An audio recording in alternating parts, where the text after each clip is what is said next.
దితి యొక్క కుమారులు హిరణ్యాక్షుడు హిరణ్యకశిపుడు శ్రీహరి చేత సంహరింపబడతారు. ఇది తెలుసుకున్న దితి శోక సముద్రంలో మునిగిపోతుంది. ఇంద్రుని వల్లనే వీరిద్దరూ మరణించారు అని భావాన్ని పెంచుకొని ఇంద్రుడిపై ద్వేషంతో తన భర్త అయిన కశ్యప మహాముని దగ్గరికి వెళ్ళి ఇంద్రుణ్ణి సంహరించగలిగే కుమారుణ్ణి ఇవ్వమని వరాన్ని అడుగుతుంది. కశ్యపుడు తన దూరదృష్టితో వారి కోరికను మన్నించి ఒక పుంసవనం అనే వ్రతాన్ని చేయమని చెప్తాడు. ఆ వ్రతం చాలా కఠినమైన నియమాలతో ఉంటుంది. 1 సంవత్సరం పొడుగునా దాన్ని చేయాలి. అయినా దితి కఠిన నియమాలను పాటిస్తూ వ్రతాన్ని కొనసాగిస్తూ ఉంటుంది.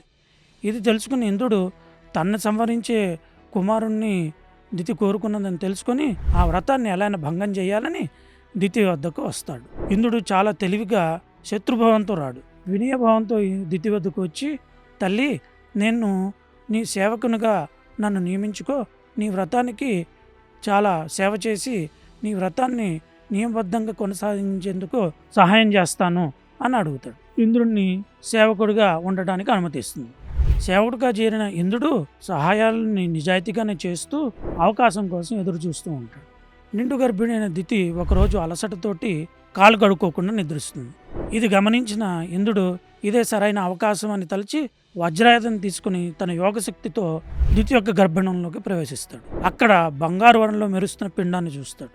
చూసి తన వజ్రాయుధంతో దాన్ని ముక్కలు ముక్కలుగా నరకటం ఆరంభిస్తాడు. ఇలా చేసేటప్పటికి ఈ పిండం వజ్రాయుధ దెబ్బలకి తట్టుకొని నిలబడుతుంది. ఇది గమనించిన ఇంద్రుడు ఆశ్చర్యంతో వాటిని ఇంకా ఎక్కువ ముక్కలుగా చేస్తూ ఉంటాడు. అప్పుడు ఆ ముక్కలైన పిండం ఏడవటం మొదలు పెడతాయి. ఆ భాగాలన్నీ ఏడుస్తూ ఉంటాయి. ఇది గమనించిన ఇంద్రుడు ఈ అలికిడికి దితి ఎక్కడ మెలకు వస్తుందో అని భయపడి మారుదహ అంటే ఏడవ్వాకండి అని శాంతింపజేయడానికి ప్రయత్నిస్తాడు. అప్పుడు ఆ భాగాలన్నీ ఇంద్రుడితో ఇలా సంపాదిస్తాయి.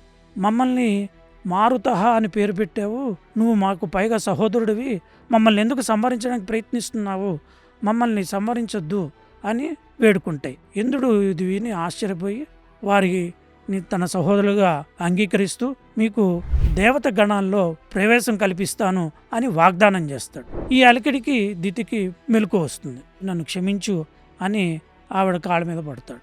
దితి ఇంద్రుడు క్షమాభిక్షను అంగీకరించి తన పిల్లలు మరుద్గణాలుగా దేవపార్షదులుగా ఇంద్రుడు అంగీకరించాడని తెలుసుకొని సంతోషించి వారు ఇంద్రుడితో ఉండవచ్చు అని అనుమతిస్తుంది. వీరే మనకి మరుత్తులుగా ప్రసిద్ధికెక్కారు.